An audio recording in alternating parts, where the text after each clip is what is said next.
By the way, may as well get this out of the way. I mentioned this last week. I'm going to mention it again.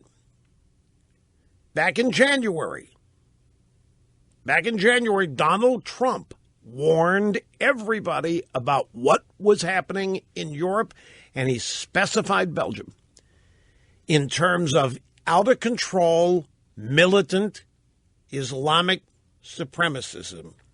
He was going on, and the New York Times did a story mocking him, laughing at him, making fun of him, saying he didn't know what he was talking about. This is classic, a guy running for president who has no foreign policy knowledge whatsoever, just rattling off a bunch of stuff, trying to sound smart, but he doesn't know anything. And who's laughing now?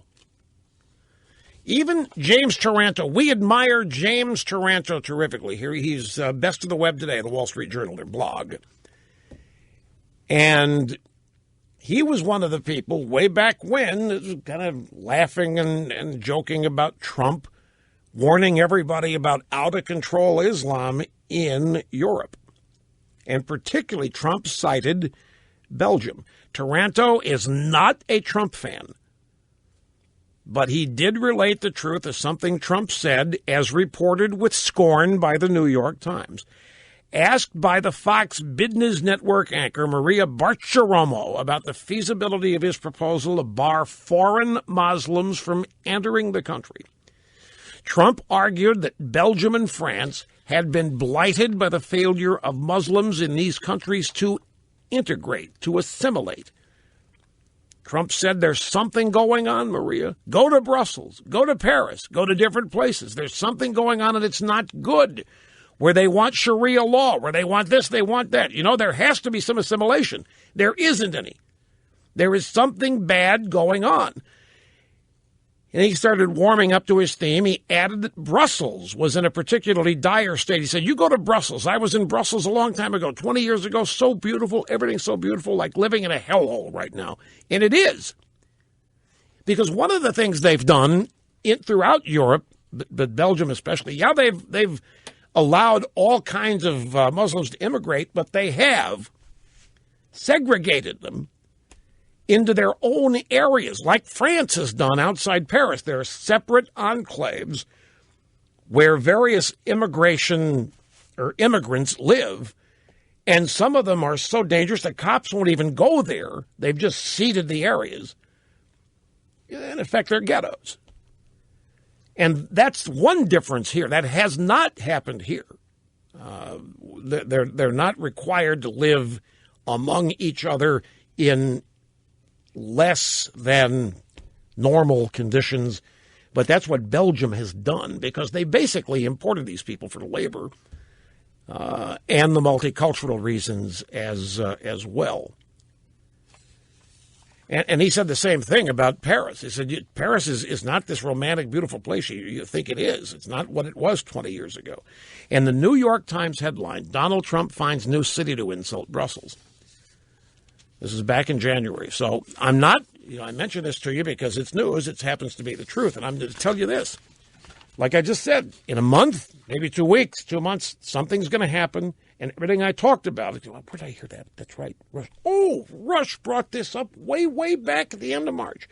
That's what being on the cutting edge means, listening to this program. Back to the phones. Aaron in Louisville. Great to have you on the program. Hi. Hi, Rush. You said that just right. It is Louisville. And I'm a triple mega dittos, been listening to you since the early 90s. And I'm a little insulted. And I'm a lot insulted, actually. And I just wanted you to tell your friend, please, whoever your friend he or she is. And actually, since you let me on, you and Mr. Snerdley, I will tell your friend, do not insult this audience in that we don't understand what's going on. Now, I do appreciate you, Russ, giving it, and it helps to have your voice, giving that a voice and simplifying and clarifying what we know what's going on. That the left is dismantling our identity. And really, do Muslims have to forsake their identity at all? No, not one bit. I don't see anyone saying the burqas are outdated and the hijabs need to go.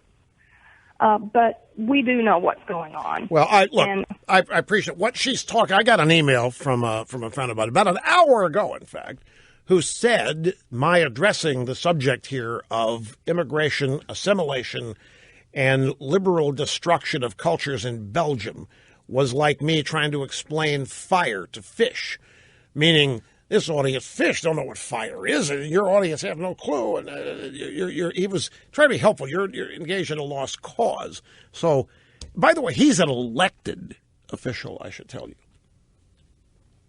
It is a he, and he is an elected official. What does that tell you, Aaron? He must not know your audience because, I mean, and I'm sure that there are some low information conservatives out there, but it's not this audience.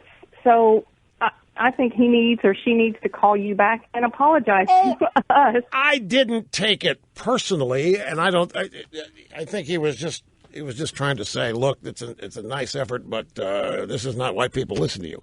Here's the thing. No, here's the thing about that.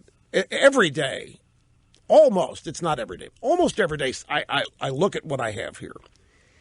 And I ask myself, something like I really care about this Belgium, all of this, because it comes under the umbrella of liberalism and what it is destroying. And we, the United States, are in the process of being destroyed by I firmly believe it, and I'm trying to alert as many people as possible to it as I have my whole career. So I have a story like this that I'm really passionate about.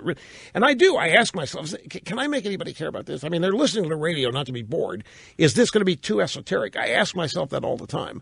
And you know what I always do?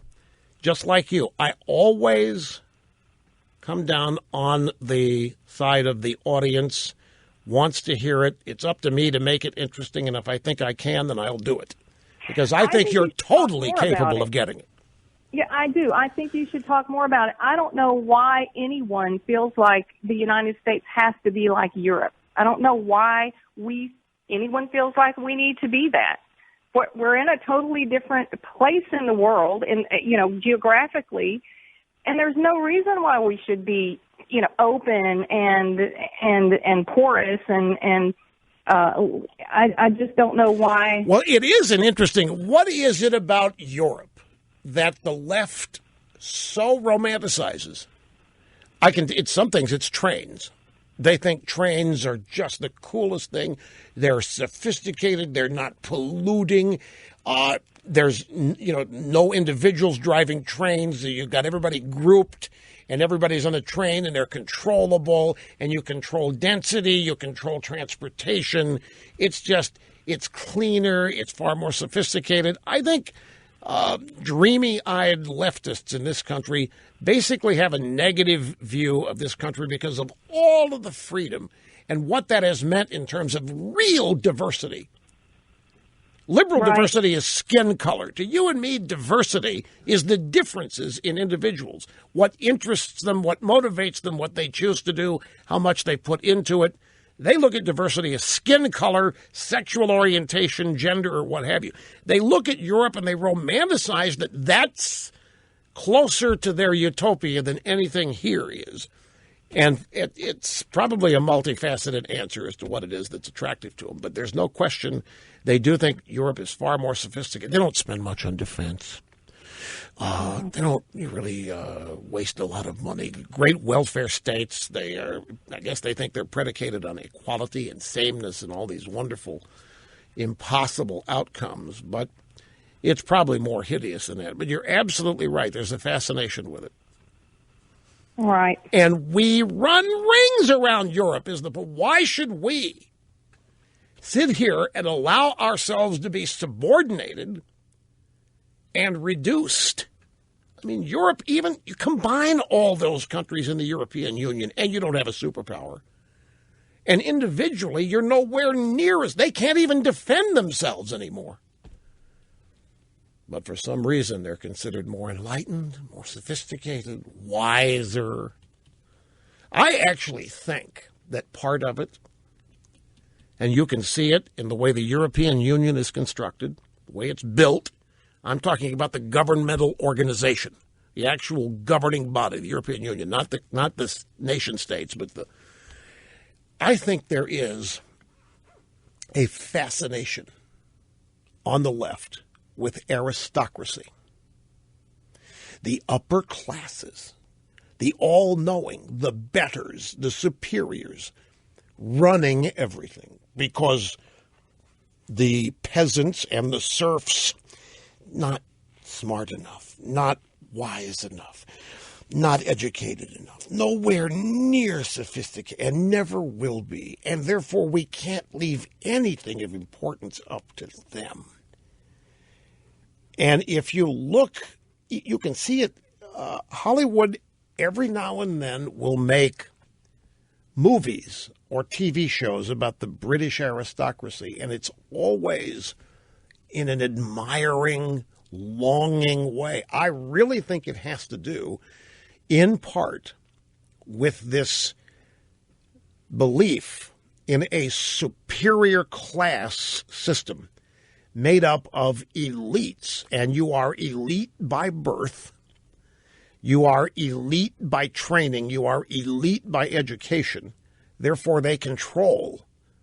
You are elite by wealth, but new wealth is not automatically entered. New wealth is frowned upon because it was derived via work. You know, it wasn't that long ago, I'm talking about 80 years, it wasn't that long ago that in Great Britain, golf professionals were not permitted to play at membership country clubs. You know why? Working class. They were beneath. The best in the game were not permitted to play because they were working class. And I think if you listen to liberals and the way they talk about, they use socialist terms to describe people, the workers. I have always resented government referring and politicians referring to the people who make this country as workers. I'll never forget Fidel Castro. You remember when Elian Gonzalez was sent back to Cuba, and Castro sent his father here to make a big tear-jerking appeal to get his son back. His kid's mother had died escaping Cuba, drowned in the Atlantic on the way, and they made a big deal about getting Elian. And Fidel said I think his name was Miguel Gonzalez, but whatever the father's name was, Fidel said, he's a good worker. He does wonderful, great work, and he's a good work for the regime or whatever. But this term worker is it's demeaning. It categorizes people in a class sense. That's why I resent the use of the word.